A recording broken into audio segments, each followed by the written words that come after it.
Welcome into the latest edition of the Steal with the Boys podcast. I am your host, Junie Riddle, here, along with my boys. Juwan Williams. Coach Campbell. Another Steelers game day and another prime time matchup. And fellas, I don't think there's been a prime time game that's been as big and as important as this one. Steelers, Chargers, Sunday Night Football. Everybody's going to be watching. Steelers laid a dud Sunday Night Football 2 weeks ago, but now they're playing an AFC playoff contender. And Trey and I checked the stats before the episode. If the Steelers win, 74% chance they get into the playoffs. If they lose tonight, it drops all the way down to, what was it, Trey, 47%? 47%. 47%. So big game against a very high caliber AFC opponent. Which Steelers are going to show up tonight? Fellas, how are we doing today? How are the game day vibes going? And what are our initial thoughts on this matchup? Juwan, let me throw it to you. Let's start with you. All right.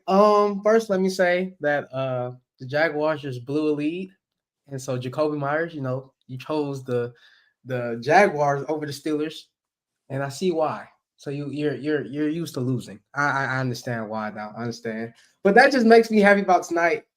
Big game. Also, the Ravens won today, so we have to win today. This is a big game. I really don't see us losing back-to-back primetime games, but you never know. It's NFL. We just have to see what we do. I need the defense to play consistent. We need to find consistency with this team, and tonight needs to be the night that we start this win streak. Trey, what are the vibes for tonight? I agree. I mean, this is a huge game. This is currently we're the 4th seed, the Chargers the 5th seed in the AFC right now. So it's a big matchup. We got to keep that lead over the Ravens. The Ravens are going to keep winning. They have a pretty light schedule coming up from what I've seen. Ours is a little tougher, so this is a huge one. Like, we got to get this one. I saw the Bears won, which we play them next week, correct? So like we got some tough matchups coming up. So this Bengals and then Bears. Yeah.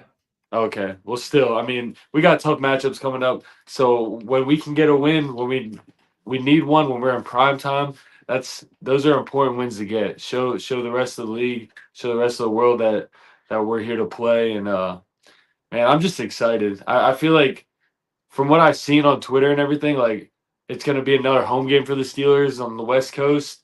So we should have the crowd noise and all that good stuff tonight, against the Chargers. Them having both their tackles out is going to be huge. That defensive line better show up. The edge rushers better be showing up. And I expect us to get to Justin Herbert and get him rattled. And they also, not to mention that I think their top 3 backs were injured all year.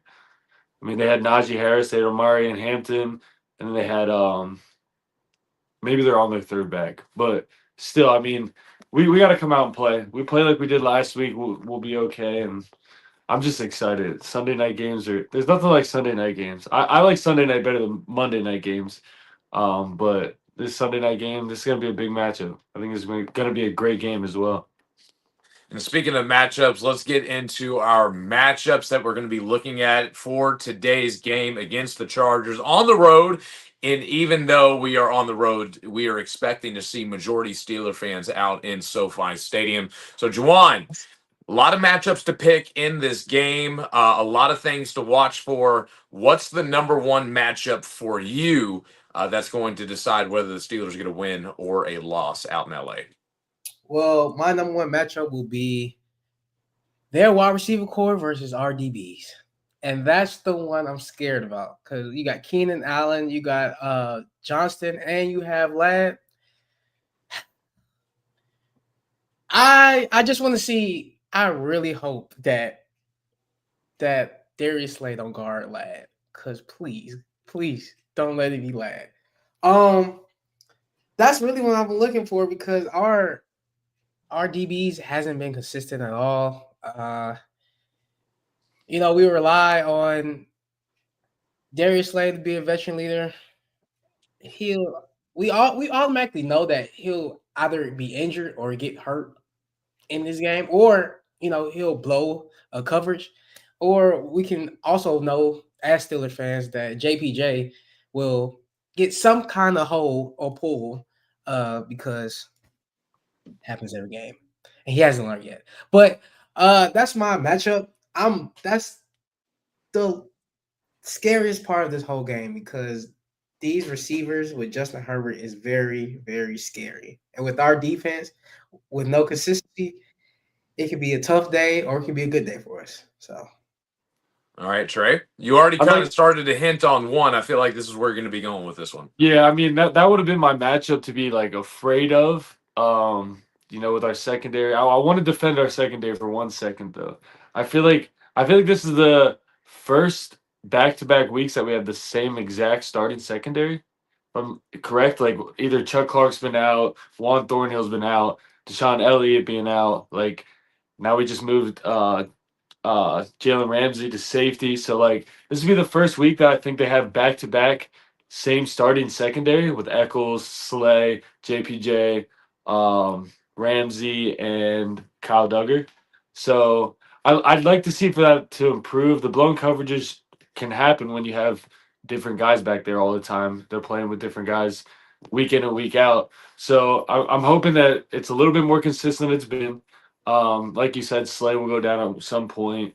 JPJ will get a hold, but I think the key matchup is getting the Justin Herbert, and that's where we will, kind of even the playing field with our secondary not being as good as we thought it would be. Is getting to Herbert and getting pressure on him, rattle him like he can't get the ball to his receivers if he's laying on the ground. So I think that's where we take this matchup. Both their tackles being out, T.J. Watt's healthy, Alex Highsmith's healthy, Herbig's in there, and Jack Sawyer's been balling out too. Not to mention that D line has been getting pressure. Like Keanu Benton has been balling out for us, and we were kind of down on him early in the year. He's been getting to the quarterback, playing the run pretty well. I'd like to see a little bit more of Derek Harmon and him getting some pressure. I know we drafted him to be an interior pass rusher, so I want to see more of him. But I think that's the matchup that is key for this game. Getting to Justin Herbert and exposing them for not having their starting tackles. So there is one matchup that I think a ton of people are overlooking here. And the Chargers do have really good receivers. I would say like they're all of them are good, not necessarily great. A lot of them are young guys in their first, second, third year that they're still working and can be, but haven't proven to be legitimate number one options yet. But one guy has come onto the scene this year and looked really, really good for them. And that's their rookie tight end, Gadsden, out of Syracuse, whose father also played in the NFL. I believe he played for the Miami Dolphins back in the day. But this guy is going nuts, and he's been going nuts for the last couple of weeks and has really caught fire. And the way that we are against tight ends, I feel like we got to have more of a Tyler Warren game. Then we had a Kraft game the week prior. This guy is super athletic, super fast when he gets the ball into his hands, tall, lengthy, strong, just everything you want in a modern day tight end. And so it's really going to be up to the linebackers, Peyton Wilson and Patrick Queen, to get on this guy and to put hands on him, to be physical with him in order to make sure that he doesn't get going. Because again, yes, Herbert does have that connection with, Keenan Allen. Johnston has been jumping on to the scene this year, but I think a highly underrated pass catcher that we need to be looking out for is this rookie tight end the Chargers got going. Because if we let him get loose, it could be a long day. It could be a long day. So I think he's going to be a guy to watch out for. And I know, our safeties and our linebackers have struggled to cover tight ends. So hopefully Ramsey being back there and maybe having the assignment of the rookie can really get under his skin and limit what he's able to do in today's game. So, fellas, let's go ahead and get into our score predictions. Trey, I'm going to throw it right back to you. What is your score prediction for tonight's game, and how do you think it's going to go down? I think it's going to turn out to be. Might start off a little slow, but it's going to turn out to be a higher scoring game. Considering the Steelers usually don't get into high scoring games, but this year they've been scoring some points. So, my prediction for this game is the Steelers pull it out. They win 27-23. Okay, Juwan, what about you? How do you think this game's going to go down, and what's going to be the final score?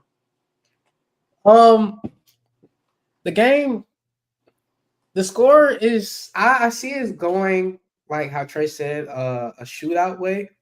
But it all just depends on our defense, and it also depends on play calling on the offensive side, especially third down conversions.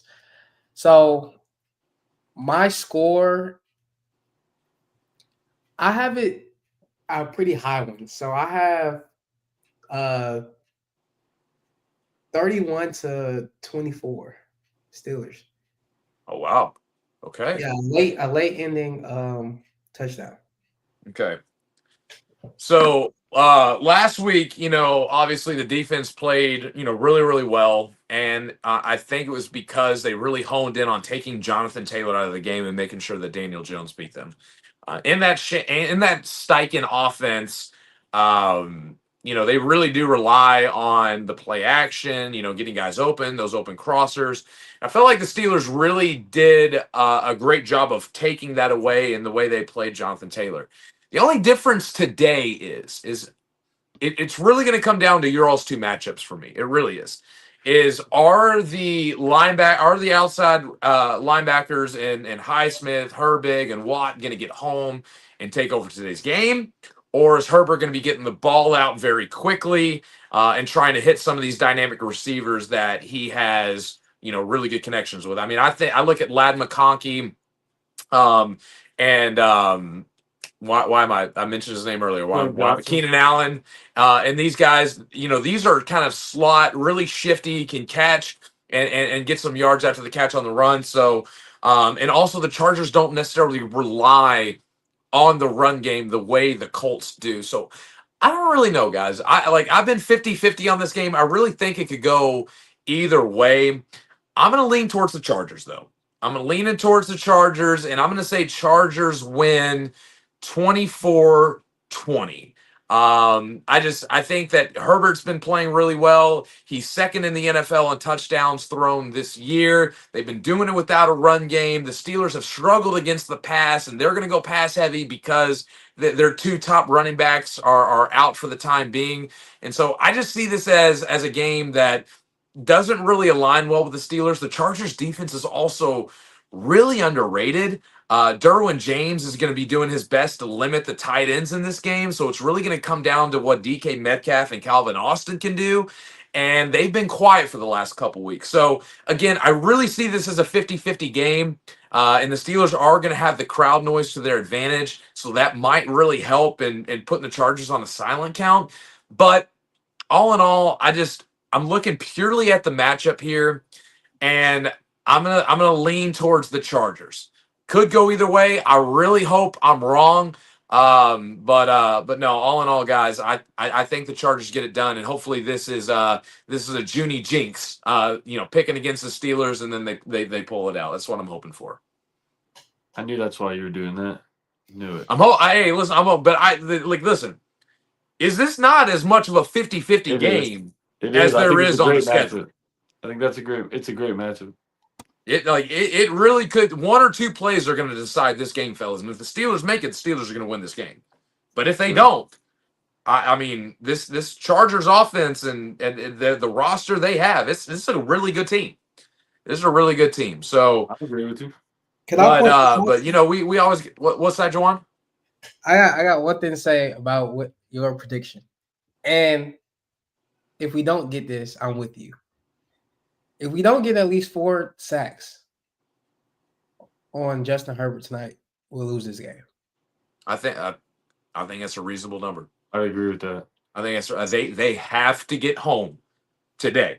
They have got to dominate that Chargers offensive line because there have been other weeks where there have been other matchups that looked like the Steelers should dominate and they haven't.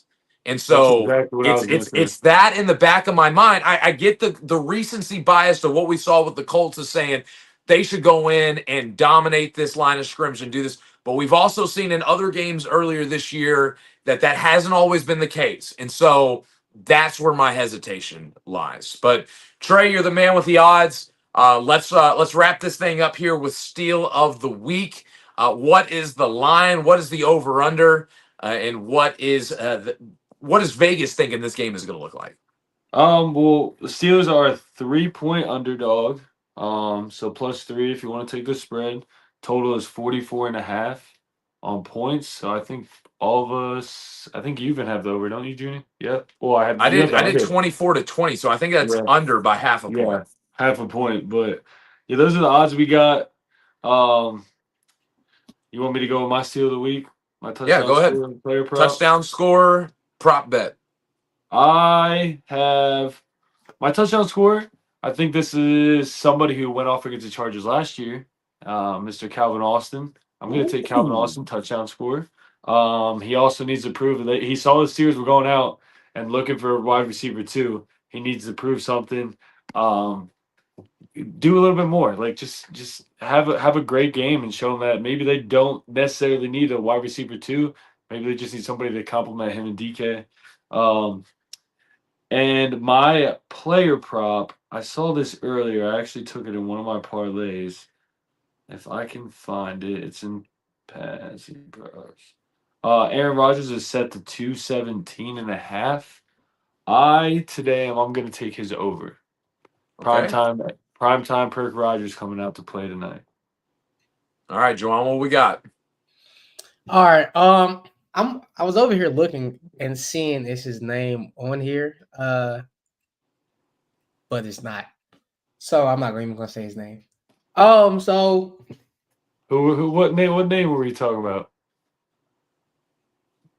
I was gonna go MVS. I don't even know. He ain't he's not even starting, so he ain't playing today. That's what I'm saying. I looked at it, I was like, nah. But actually, I think Kenneth Gainwell. Something's telling me Kenneth Gainwell will get a touchdown today. I know we lean more towards Warren, but some plays, like explosive plays, especially out the backfield, it usually be Kenneth Gainwell. And I was just gonna say my buddy who's an Eagles fan who he played for a long time said you'll have a Kenny Gainwell like every 3 games, and I think he's had a pretty decent game 2 games ago, so you might be right. Yeah. And then I'm also gonna go. I'm going Justin Herbert over 250. Justin Herbert over 250. Yeah. I can see it either way. If they're winning the game, it's because he's passing the ball. And if we're winning the game, he's playing catch up and getting some chunk yards in the fourth quarter. I think I see Herbert getting close to 300 yards passing. That's just his line set at 252. Yeah, I kind of agree with Juwan on that one. I would go on the over on that one as well. For me, I'm going to go DK Metcalf anytime touchdown. I feel I've been going outside of the box, but he's been quiet for the last couple of weeks. I think this is a game, especially against these Charger corners, which I don't see as being super talented. I think DK has a bounce back game. So I'm going to double up on DK. DK over on yards. I believe his line is set at 49.5, 50.5, somewhere around there. It is set at 49.5. Yeah, give me DK over and a DK anytime touchdown. I think DK Metcalf comes back and puts himself back in the spotlight in tonight's game. I like that. DK. But Calvin's another one I could throw out there. Calvin's is set at 32.5. He has 2 catches. He's over that. So, oh yeah. See. His I line like is it. set so I low. was originally planning to go with Calvin Austin, but you stole it initially. That was going to be my The sleeper touchdown touchdown. score. I could honestly, I could see him and DK both scoring Yeah. in today's game and being the Steelers touchdown scores. But all in all, fellas, huge matchup. Like I mentioned in the beginning of today's game day episode, Steelers win, 74% chance to make the playoffs. Steelers lose, drops under 50%, right at 47%. And it could go either way, just depending on how this season unravels. But, fellas, another primetime game, another big time matchup. Steelers beat one of the best teams in the NFL, shut down a guy that put up, 50 fantasy points this morning? Yeah. When he's playing Another 3 overseas? touchdown game. Also, yeah, I seen somebody say on Twitter, they said that, there's not really that much that's saying, but so much respect to Tomlin from last week that's not being said, because if we can hold him to 47 yards, that is crazy. It is. And the Falcons supposed to have the number 1 defense in the league. And all in all, fellas, I mean, it really depends on which Steelers defense shows up today. Is this the Steelers defense that's going to get after the quarterback and force turnovers and really limit what the offense can do, or is it the Steelers that just don't show up, let the quarterback get the ball out with ease, and the secondary is sleeping and having mental lapses? It really could be one or the other. I'm hoping that defense that we saw last week continues to build upon that and carries over through the rest of the season. But all in all, we will have to see tonight. Fellas, any last comments before we wrap up today's episode? Just win. Just consistent. Yeah. Just win. Just got to win. I don't care what we win by. We just need to win. I don't care how ugly it is. This is one of those games that I honestly like. It could be the ugliest game in the world as long as we win and keep that lead over the Ravens. Let's do it. Let's do it. All right. Sunday Night Football, Steelers Chargers, 8:20 kickoff Eastern Time, 7:20 kickoff Central. We will give you all the latest upcoming on either Monday or Tuesday this week and giving a full recap and reaction to tonight's game. For the Stealing with the Boys podcast, we are out. Here we go. There we go. Let's go.